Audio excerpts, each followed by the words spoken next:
नमस्कार मित्रांनो, माझ्या चॅनलवरती तुमचे खूप खूप मनापासून स्वागत आहे. तर आज आहे दीप अमावस्या. तर दिव्याची पूजा कशी करायची आहे तर आज आपण बघणार आहोत. पितरांची सेवा आजच्या या विशेष व्हिडिओमध्ये आपण आज जाणून घेणार आहोत. दीप अमावस्येच्या दिवशी पितरांची सेवा कशी करावी, पितरांसाठी दिवा कुठे लावावा, दहीभात कसं अर्पण करावं, कोणती काळजी घ्यावी, दीपपूजन कसे करावे. दीप अमावस्या ही महाराष्ट्रातील महत्त्वाची धार्मिक परंपरा आहे. या दिवशी घरातील दिवे स्वच्छ करून त्याचे पूजन केले जातात आणि महत्त्वाची गोष्ट म्हणजे पितरांचं स्मरण केलं जातात. आजचा दिवस म्हणजे श्रद्धा आणि कृतज्ञता आणि आपल्या पूर्वजांचे स्मरण करण्याचा दिवस आहे, म्हणून भक्तिभावाने साजरा केला जातो. दीप अमावस्येच्या दिवशी दीप म्हणजे केवळ प्रकाश देणारा ज्योत नाही, तर भारतीय परंपरेमध्ये दीप हा ज्ञान आणि पवित्रता, सकारात्मकता आणि प्रकाशाचे प्रतीक मानला जातो. दीप अमावस्येच्या दिवशी घरातील जुने दिवे स्वच्छ करण्याची, त्यांना तेल किंवा तूप घालून प्रज्वलित करण्याची आणि दीपपूजन करण्याची परंपरा आहे. या दिवशी आपण आपल्या पूर्वजांचेही स्मरण करतो. आपल्या आईवडिलांनी आणि आजी आजोबांनी आणि पूर्वजांनी आपल्यासाठी केलेले त्यागाबद्दल मनापासून कृतज्ञता व्यक्त करणे हीच पितृसेवेची सुंदर भावना आहे. पितरांची सेवा करताना सर्वप्रथम घर स्वच्छ करून घ्यावे. पूजेसाठी शक्य असल्यास स्वच्छ कपडे घालावेत. एक स्वच्छ ताट घ्यावे, त्यामध्ये दही, भात, पाणी आणि आपल्या परंपरेनुसार साधं सात्विक नैवेद्य ठेवू शकता. पितराचे स्मरण करताना मन शांत ठेवावे. विशेष मंत्र येत नसेल तर चिंता करू नका. आपल्या शब्दात साधी प्रार्थना करणे ही श्रद्धेने ती मानली जाते.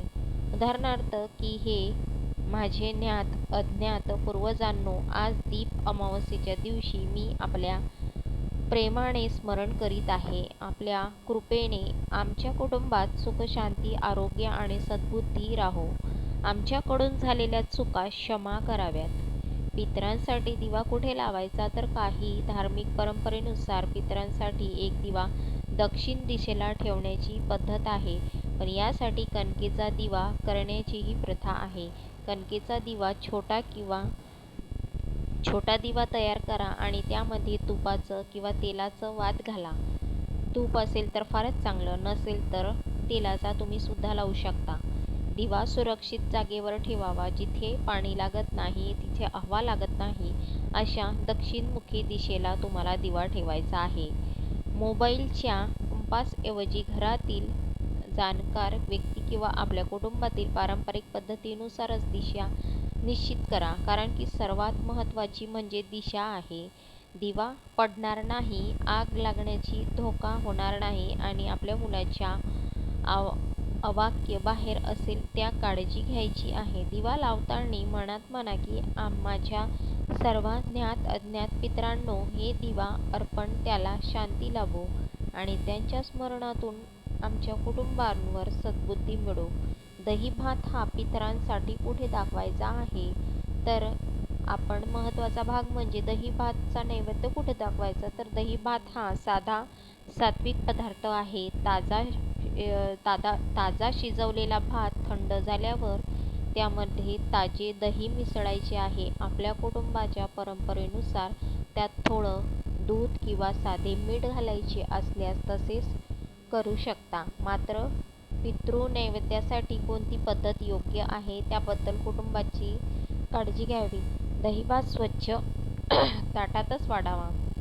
त्यासोबत एक छोटा पाण्याचा ग्लास किंवा तांब्या ठेवावा. ताटात स्वच्छ जागी ठेवावं. पितरांचे स्मरण करून नमस्कार करावा. मनात म्हणावे, हे माझे कुलातील सर्व ज्ञात अज्ञात पितरांनो, हा साधा सात्विक नैवेद्य श्रद्धेने अर्पण करीत आहे. आपण तृप्त व्हावे. आमच्या कुटुंबावर आपले आशीर्वाद राहावेत. येथे लक्षात ठेवा, नैवेद्य अर्पण करण्याची अचूक पद्धत प्रत्येक कुटुंबाच्या परंपरेनुसार बदलू शकते. ज्यामुळे घरातील ज्येष्ठ व्यक्ती किंवा गुरुजी सांगत असतील तर त्याच पद्धतीने तिथे नैवेद्य ठेवायचा आहे. पितरांसाठी सेवा म्हणजे फक्त नैवेद्य नाही, तर पितरांची सेवा म्हणजे फक्त दिवा किंवा दहीभात दाखवणे नाही, तर आपल्या पूर्वजांच्या स्मरणार्थ गरजू व्यक्तीला अन्नदान देणे, पक्ष्यांना दाणे पाणी देणे, गायीला चारा घालणे, एखाद्या गरजू व्यक्तीला मदत करणे अशा सद्भावनेने कामेही करता येतात. सर्वात महत्त्वाचे म्हणजे घरातील आई वडील आपली ज्येष्ठ व्यक्तीचा आदर करणे, कारण पूर्वजांचे स्मरण करताना आपल्या संस्काराचा आदर करणे हीच खरी कृतज्ञता आहे. तर दीपपूजन कसं करायचं आहे, तर आज संध्याकाळी घरातील दिवे स्वच्छ करावे. पारंपरिक पद्धतीने कणकेचे दिवे तयार करायचे आहे. अमावस्येच्या दिवशी दिव्याची पूजा आणि कणकीच्या दिव्याचे नैवेद्य करण्याची परंपरा आहे. पूजेच्या ठिकाणी चौरंग किंवा ताट मांडावे, त्यावर स्वच्छ वस्त्र अंथरावे, दिवे व्यवस्थित मांडावी, हळद कुंकू अक्षता फुले आणि नैवेद्य अर्पण करावा. नंतर दिवे प्रज्वलित करावे.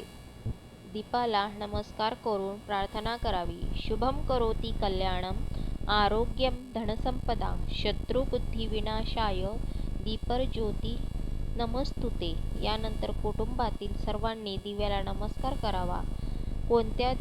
कोणत्या गोष्टी आपल्याला टाळायच्या आहे, या दिवशी कोणत्या गोष्टी करू नये, तर दीप अमावस्येला भीती निर्माण करणारे उपाय, अंधश्रद्धेबद्दल आधारित काही गोष्टी करायच्या नाही. हे केले तर असे होईल, हे केले तर पितृदोष होईल, हे चुकले तर अनर्थ होईल अशा भीतीवर आधारित दावे टाळायचे आहे. श्रद्धा ठेवावी, भीती ठेवू नये. दिवा लावताना अग्नी सुरक्षतेची काळजी घ्यावी. लहान मुले असतील तर दिवेच्या आवाक्यापासून दूर ठेवावेत आणि नैवेद्य अर्पण करताना स्वच्छता आणि सात्विकता राखावी. शेवटी प्रार्थना करावी. आज दीप अमावस्येच्या दिवशी आपण आपल्या घरातील दिव्याचे पूजन केले, आपण पितराचे स्मरण केले, त्याच्या प्रति कृतज्ञता व्यक्त केली. आता शेवटी हात जोडून प्रार्थना करावी. हे आमच्या कुलातील ज्ञात अज्ञात पितरांनो, आमच्यावर कृपा दृष्टी ठेवावी. आमच्या घरामध्ये सुख शांती आरोग्य सद्भावना नांदो. आमच्या हातून सत्कर्म घडू दे. आमच्या कुटुंबातील सर्वांना सद्बुद्धी आणि चांगले आरोग्य लाभू दे. दीप अमावस्येच्या या पवित्र दिवशी प्रत्येक घरामध्ये ज्ञानाचा, प्रेमाचा आणि सद्भावनेचा प्रकाश राहू दे. दीप अमावस्या हा व्हिडिओ आवडला असेल तर लाईक शेअर सबस्क्राईब नक्की करा. आपल्या कुटुंबियांसोबत शेअर करा आणि अशाच भक्तिमय व्हिडिओज चॅनलला सबस्क्राईब नक्की करा.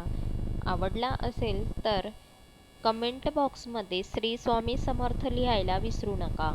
श्री स्वामी समर्थ. जय जय स्वामी समर्थ. दिवाळीची ही पूजा करत असतो, म्हणून महालक्ष्मीची पूजा नक्की करा, आवर्जून करा. तरच अशा प्रकारे मी स्वास्तिक ठेवून घेतलेला आहे. त्याच्यावर प्रत्येक दिवे ठेवायचे आहे आपल्याला. तर सर्वात आधी समया ठेवून घेतलेल्या आहे मी मोठ्या, त्या छानपणे नीटपणे स्वच्छ करून घेतलेल्या आहे, पितांबरीने घासल्या आहेत त्या. त्यानंतर मी मोठा दिवा ठेवला आहे. त्यानंतर छोट्या प्रकारचे 2 दिवे ठेवलेले आहे आणि तिथे अजून थोडे तांदूळानं स्वास्तिक काढून तिथे मला छोटा अजून दिवा एक ठेवायचा आहे. तर मी कणकीचे पण 5-6 दिवे बनवलेले आहे कणकीचे. त्याची पण तुम्हाला तिथे पूजा करायची आहे. तर ते पण नीटपणे छान मस्त गुळात शिजवून घेतलेला आहे. तो कणकेच्या दिवेचा पण मी तुम्हाला व्हिडिओ दाखवणार होती, पण तो माझ्याच्याने शक्य झाला नाही, त्यामुळे मी पूजाच दाखवत आहे. तर मी 6 दिवे बनवलेले आहेत इथे. ते तुम्हाला तूप टाकून पण तुम्हाला हे दिवे पेटवू शकता, किंवा तुमच्याकडे नसेल तर तुम्ही तेल टाकून पण हे दिवे प्रज्वलित करू शकता. तर मी इथे तेलाचाच वापर केलेला आहे. तर तेल टाकून मी इथे वाती वगैरे टाकून घेतलेले आहे, घालवून घेतलेले आहे. त्याच्यामध्ये प्रत्येक दिव्यांमध्ये वाती टाकून घेतलेले आहे. तर त्यानंतर मी पंचामृतने गणपतीचा अभिषेक करणार आहे. पंचामृतमध्ये आपल्याला काय काय लागणार आहे, दूध लागणार आहे, शहद लागणार आहे, साखर लागणार आहे, गोमूत्र लागणार आहे आणि पाणी लागणार आहे. तर याने मी सर्व अभिषेक करून घेतलेला आहे गणपतीचा छान प्रकारे. अभिषेक झाल्यानंतर मी इथे 2 पानं घेतलेले आहे, खायच्या विड्याची पानं म्हणजे खायच्या पानांची. पानं हे रिद्धिसिद्धीचं प्रतीक असल्यामुळं आपल्याला याची गणपतीची स्थापना आपल्याला पानावरतीच करायची आहे. तर त्याआधी पण मी स्वास्तिक काढून घेतलेलं आहे. तिथे पानं ठेवलेले आहे. त्या पानावरती एक पितळेचा गणपती ठेवलेला आहे. त्यानंतर सुपारीचा गणपती मांडणार आहे. एक रुपयाचा शिक्का ठेवायचा आहे. त्याच्यावरती आपल्याला सुपारीचा गणपती मांडायचा आहे त्याच्यावरती.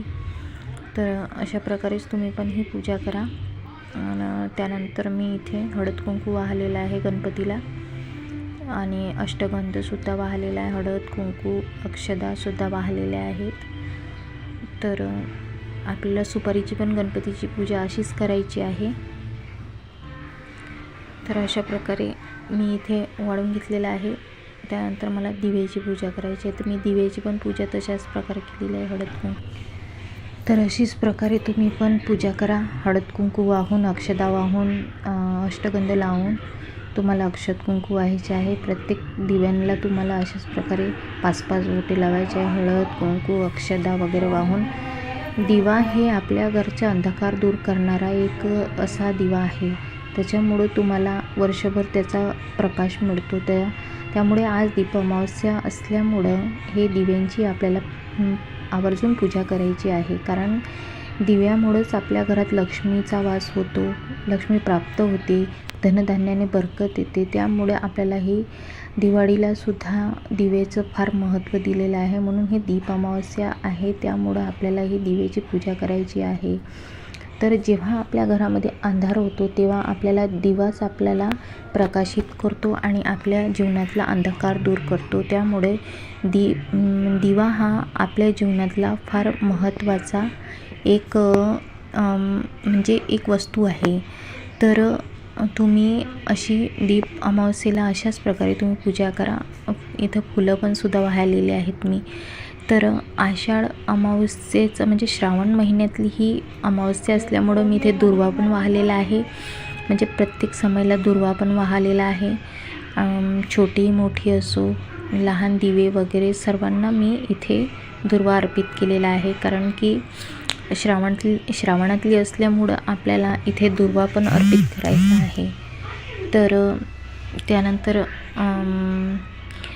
आगाळा पण तुम्हाला लागणार आहे. आगाळा हे म्हणजे आपण हरतालिकाला आगाळा वाहतो. म्हणजे जेव्हा आपल्याला हरतालिकेची पूजा करायची असते, महादेवाची पिंड वगैरे तयार करून, तर त्याला पण आपण आगाळा वाहत असतो शिवलिंगावरती पण. आणि हे श्रावणातली अमावस्या असल्यामुळे आपल्याला इथे म्हणजे दिवेला आपल्याला आगाळासुद्धा वाहायचा आहे. तर इथे मी आगाळा पण वाहिलेला आहे. तर या आघाड्यामुळे आपल्याला म्हणजे सर्व म्हणजे इच्छा आपल्याला प्राप्त होतात की आपण कुठलीही सेवा कमी केलेली नाही. अशा प्रकारे ही सेवा केल्यामुळे तुम्हाला तुमच्या मनातल्या सर्व इच्छा पूर्ण होतील. तर इथे हारसुद्धा वाहिलेला आहे. त्यानंतर मी इथे महालक्ष्मीची पूजासुद्धा केलेली आहे. एक तिला गुलाबाचं फूल वाहिलेलं आहे आणि तिची पूजा केलेली आहे. तर त्यानंतर आपल्याला ती प्रज्वलित करायची आहे. तर प्रत्येक दिवा आपल्याला लावून घ्यायचा आहे इथे. तर बघा माझी पूजा किती